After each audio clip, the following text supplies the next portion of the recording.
Was ist, wenn ich dir sage, dass damals es bei PCs viele Gimmicks über die Jahre gab, wie ein Abstellplatz für lecker Bierchen, Laptops in etwa der Größe von heutigen Handys oder fraglichen Trends mancher Komponenten. Doch was wahrscheinlich alles toppt, ist der Turbo-Knopf an alten PCs. Aber was ist denn der Sinn dahinter, so etwas zu haben? Oder allerseits. Okay, ich muss erstmal was klarstellen hier. Dieses Thema an Video jetzt hier gab es schon mal in 2020 bei mir auf dem Kanal. Aber dadurch, dass momentan so PC-Zeug momentan so in den Trends ist und da ihr ja auch so Zeug sehen wollt, habe ich mir gedacht, ich mache mal eine Neuauflage dieses Videos. Aber jetzt sind wir fast 6 Jahre später hier in 2026 und solche Turboknöpfe am PC, die waren gefühlt ja schon irgendwie ein Scam.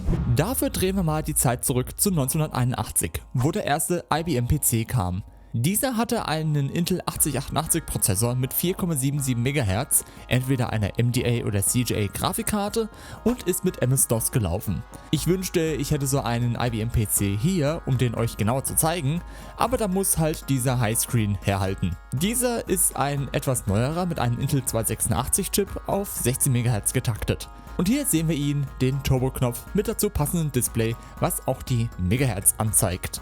Ja, es gab dann entweder einfach nur einen Knopf oder halt auch einen Knopf mit passendem Display dazu, um halt eben direkt am Kreuz zu zeigen, in welchem Modus man ist. Hier mal ein 286, der halt hat hier Turbo-Knopf mit einer LED-Anzeige, während halt mein 486 PC, der hat einfach nur eine Taste mit passender LED dabei.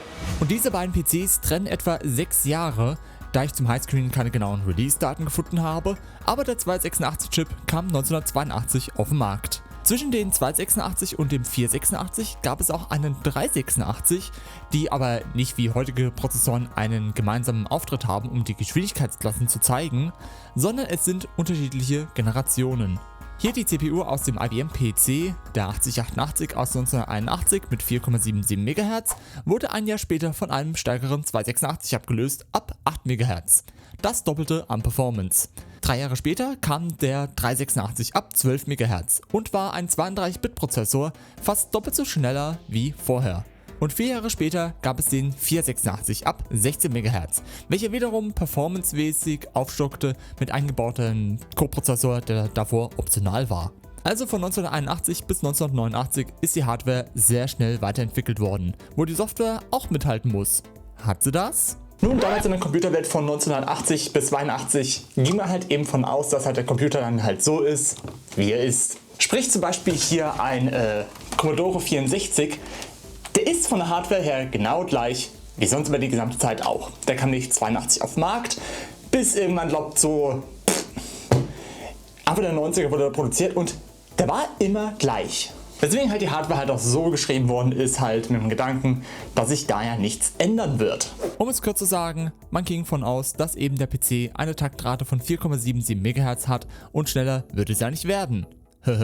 Ja, wenn man wüsste, was einem heute erwartet.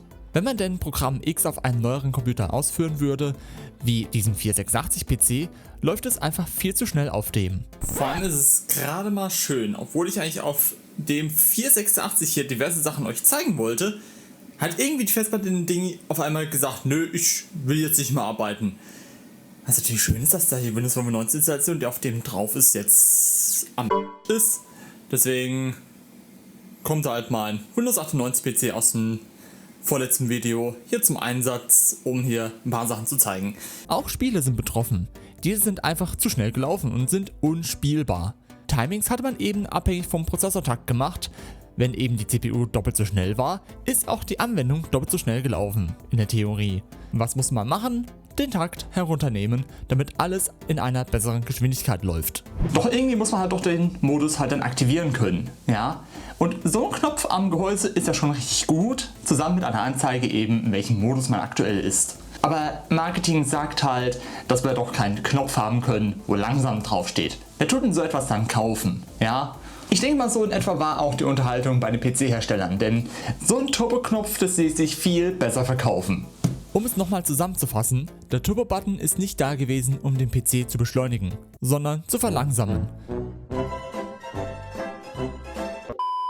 So etwas ließ sich besser vermarkten, aber es ist auch eben verwirrend, dass dieser Modus so heißt. Es gab wenige Hersteller, die es so gemacht haben, dass der Turboknopf tatsächlich alles beschleunigt hat, nur eben wenige Hersteller. Angeblich soll das bei dem IBM PC XT, dem Nachfolger des ersten IBM PCs, eingeführt worden sein, diese Turbo-Taste, um dessen CPU von 6 MHz auf 4,77 MHz zu drosseln.